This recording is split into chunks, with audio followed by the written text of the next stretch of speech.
So we're going to look at significant digits and precision. Significant digits is something that comes up a lot in chemistry. So anything you can get down now will make chemistry more fun later, and it is a really cool science. Okay, precision. A lot of times people get precision and accuracy mixed up. Accuracy is going to be how close to the right number is something. Precision, though, is more looking at how closely is something measured. So how closely something is measured. So you could have a precise measurement and still be wrong, but it's looking at how closely you're trying to measure something. So in other words, something's more precise when you're using smaller units. So smaller units. In other words, if I were to go through and say, I'm a little over 6 feet tall, I usually try to tell people I'm 6'1", because if I really try to stretch, I'm like a tiny bit over 6 foot, half an inch. So you could say, example, a little over 6 foot. Mr. Focus is reading it. It was saying something else. Yep. Yeah, something weird's going on. Okay, a little over 6 foot versus to say instead I'm 72.5 inches. The more precise one there is going to be the precision one. So that one there is going to be the more precise. So more precise. And really, you don't have to worry too much about the numbers as much as if you're looking at the units. When we're using smaller units, we said something is more precise. Well, inches are smaller than feet. Agreed? So because it's inches, that's going to be more precise. Good? Mm-hmm. Then measured to more decimal places would be the next one. So measured to more decimal places.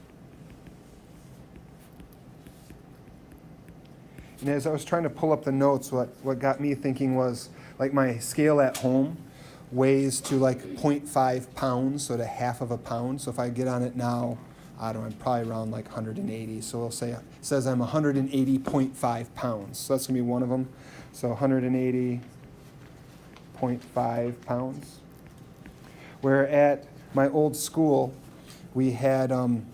Actually, skip that one. I had the scale where I used to work. I used to work at a factory, and we weigh things, and it went to 0.02 pounds. So for this one, it might instead say that I weigh 180 point, maybe 4 pounds. 180.44 pounds. So this one here is going to be more precise as well. And it's because it goes to more decimal places, that this one just has like down to the half of a pound. This gets down to like the hundredths or the 150th. You can say if you're talking 0.02. But so more decimal points, more precise. Good? Mm-hmm. All right, so that's kind of precision. And the questions you'll see on precision stuff is going to typically be which one of these is more precise. And so kind of like they'll give you the examples like I gave you here and here. But really the whole reason they're doing the precision is that gets us into the significant digits. That when we take a measurement, how significant is that measurement? And then what would be some rules for like when you add and subtract these numbers or multiplying and dividing numbers to get an answer that makes sense? So significant digits, the things that are significant includes the digit that represent the actual measurement. So I want to add the actual measurement.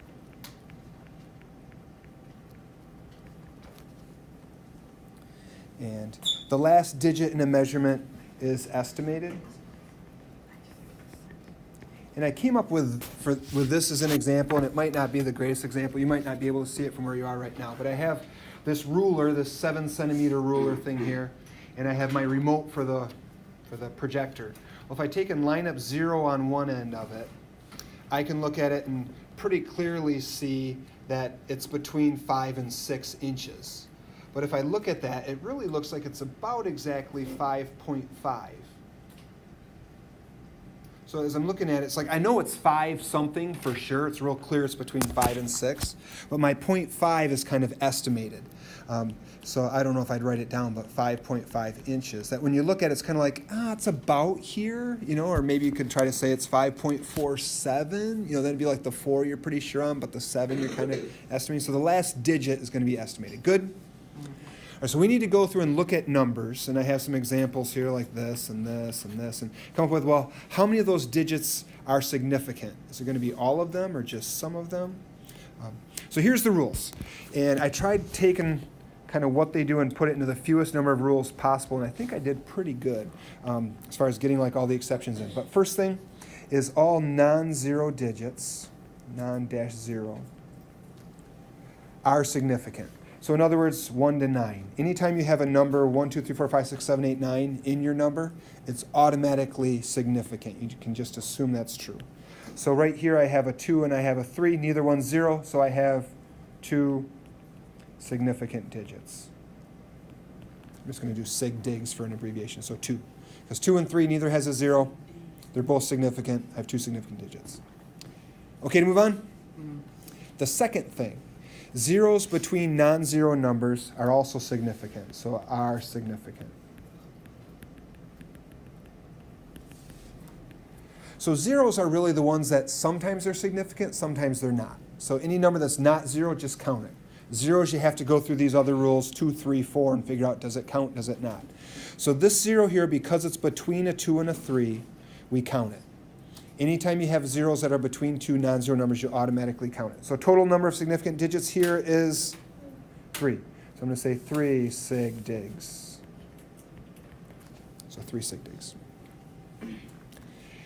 So zeros to the right of a decimal point at the end of a number. So if I have zeros that are over here, we're after the decimal point, we're to the right of it, and it's at the end of a number.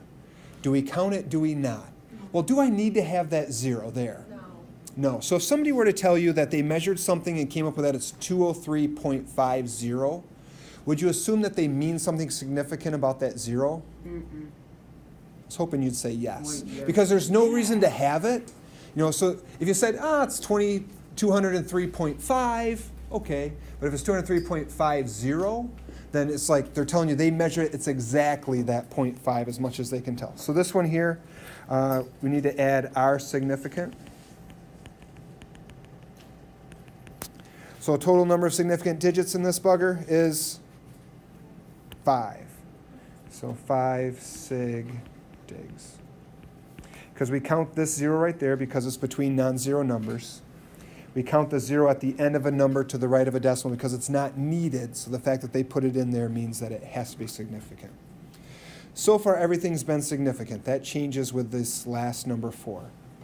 Zeros that are just placeholders, zeros that you just have in there to get a number up to the thousands or the hundredths or something, those are not significant. So zeros that are placeholders are not significant. So placeholder zeros, and this is kind of the key. What does that mean? Placeholder zeros are between a 1 and a 9 and a decimal point without something on the other side, without a 1 to 9 non-zero number on the other side.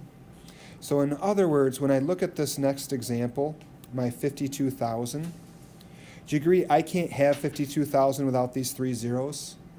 Those 3 zeros are just there to kind of bump something over. But if I were to say, I have $52,000 in the bank, would you assume I have exactly $52,000 in the bank? No, and I don't have that much unless you count my retirement. But I don't. But it's about 52,000. I mean, it could be $52,241.38. It could be $51,502, and I'm rounding up. But it's about. So this here only has 3 sig digs. And I want to toss another example. Oh, no. It shouldn't be 3. It should be 2. Okay. I was going to say, what? Sorry. Okay, just the 2. Don't know where the 3 came from. Want to throw one more example in quick a second? So I'll say example. If I were to have decimal point and then some zeros, so 0, 0, 0, comma 0, 0, 1. Do you agree? Well, how many significant digits do we have there? 1. So we just have 1 sig dig. Because these zeros here are all between my non-zero number and a decimal point, so we don't count them. They're just placeholders. If I were to add a 5 in front of the decimal, I wouldn't mess up your notes with this, but if I add a 5 there, is it still just 1? No. How many would it be now? 2. Not 2. It'd be all of them, right? Because you have to count all the zeros now because they're between non-zero numbers. But if we just write that first one, that would just be 1. All right. Okay, so you should have gotten something that looks just like this, or Here it is in my notes. Go and just do the 1 to 11. And when you're done, check your answers. I have a story for you. It may or may not have happened. Last spring break, took my family to the Field Museum down in Chicago. One of like the dinosaurs and stuff, yes? Oh, yeah. So we're going through and they have Sue, this Tyrannosaurus Rex, on the main floor. And so the guide person is saying, well, this skeleton here is 70 million and 6 years old. And somebody in our group raised their hand and said, well, wow, that's really impressive. How do they know its age, that it's 70 million and 6 years old? And the tour guide says, I don't know how they did it, but when I started here 6 years ago, they told me it was 70 million years old. What? I didn't say it would be a good joke, but okay, I tried. Pretty funny. How is it funny? Can you say it again? Yeah, can you say it again? I know. It won't be funny the second time. Okay, maybe we'll say it this way. Does it make any sense to say, all right, here's this thing that's 70 million years old? It's probably not worth writing this down. Here's something that's 70 million years old. I've worked there 6 years. Now it's 70 million and 6 years old. Does it make sense, not make sense? That makes sense. Makes sense. No, it doesn't make sense. It doesn't make sense because of this. When they told the tour guide person that the dinosaur skeleton is 70 million years old, is it really, like, are they trying to say, it's its 70 millionth birthday this year? That's awesome, right? No, they're more saying it's like, it's about this many, years old with their carbon dating or potassium dating or whatever they did to it.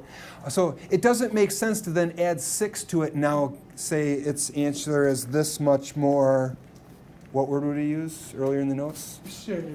Precise. Precise.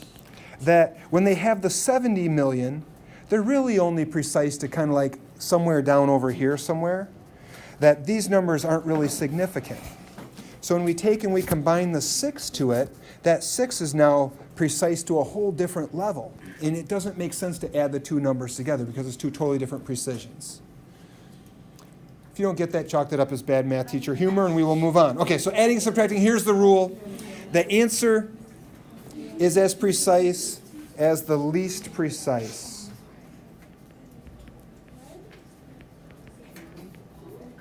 Measurement. And because precision has to do with like decimal places, did I measure my weight earlier? This section of notes is like 180.5, or was it 180.44? That it looks at the number of decimal places. So my precision here in this top one, well, if I were to subtract these two numbers, I get 436, so 436.25.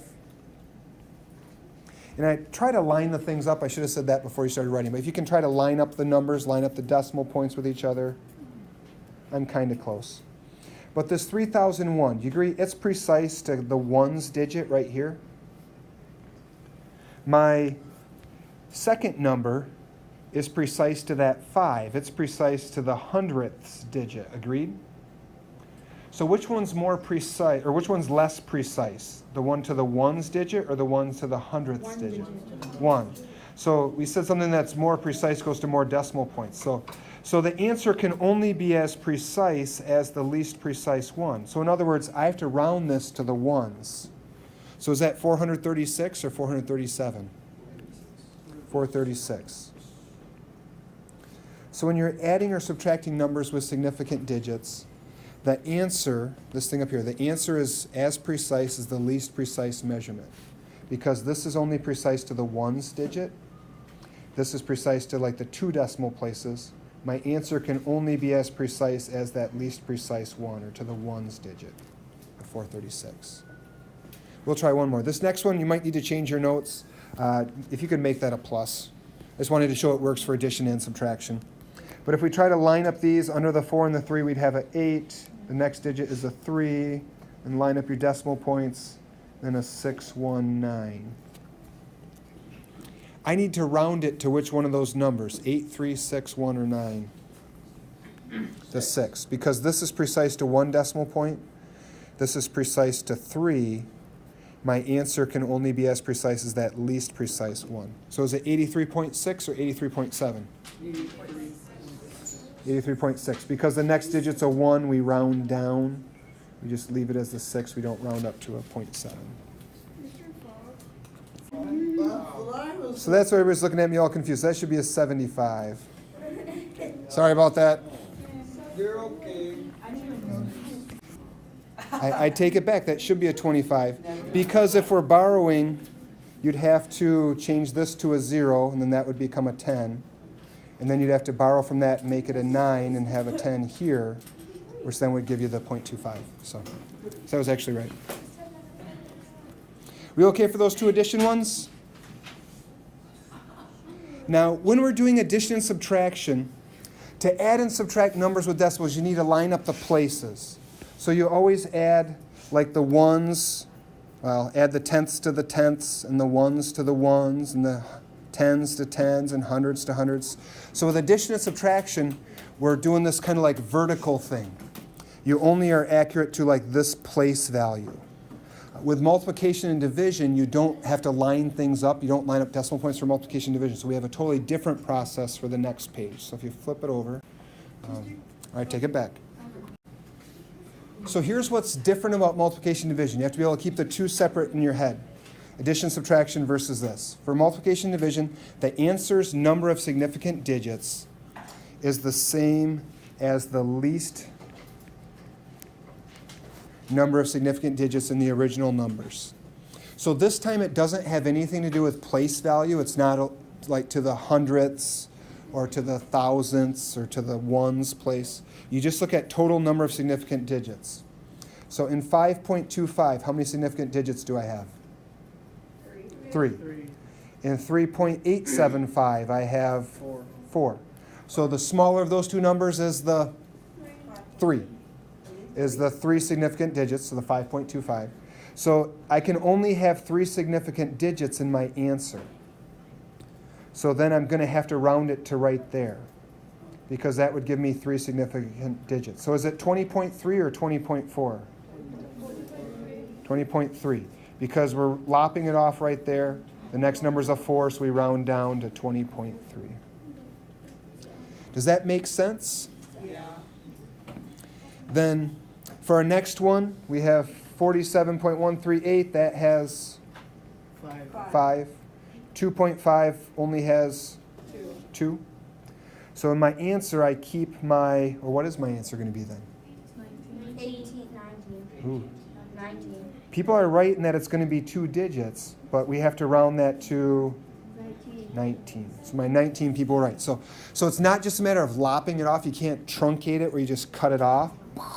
You have to look at what is that next digit, and then you round up or round down. All right, so I have these next examples, so work on the rest of that sheet. Answers are also on the back.